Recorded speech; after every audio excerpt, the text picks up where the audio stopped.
রাজকীয় মেজাজে বিশ্বকাপ শুরু করলেন মেসি। আলজেরিয়ার বিরুদ্ধে দুর্ধর্ষ হ্যাট্রিক দিয়ে বিশ্বকাপ অভিযান শুরু লিওনেল মেসির।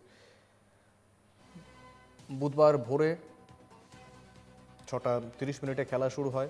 আলজেরিয়ার বিরুদ্ধে খেলতে নামেন তিনি এবং ম্যাচ শুরুর 17 এবং 62 ও 76 মিনিটে পরপর 3টি গোল করে রীতিমতো হ্যাট্রিক ফুটবল যুবরাজের মেসির দুরন্ত হ্যাট্রিকে শেষ পর্যন্ত 3 গোলে যেতে আর্জেন্টিনা। প্রথম ম্যাচেই মেসির দুরন্ত এই ফর্ম এটা প্রমাণ করে দিল যে বিশ্বকাপে এবার অনেক দূর এগোবে আর্জেন্টিনা। টুর্নামেন্টের আগেই চোট ইত্যাদির সমস্যার জন্য মেসি খেলতে পারবেন কিনা এই নিয়ে সংশয় ছিল, কিন্তু প্রথম ম্যাচেই কার্যত যাবতীয় সংশয় উড়িয়ে দিয়ে মেসি প্রমাণ করে দিলেন এবারও জিততেই এসেছেন তিনি। উল্লেখ্য, দুরন্ত এই হ্যাট্রিকের পর 16 গোল করে বিশ্বকাপে সর্বাধিক গোলদাতার তালিকায় যুগ্ম শীর্ষে পৌঁছে গেলেন মেসি। 16টি গোল নিয়ে এই তালিকায় শীর্ষে ছিলেন জার্মানির মিরোস্লাভ ক্লোসা।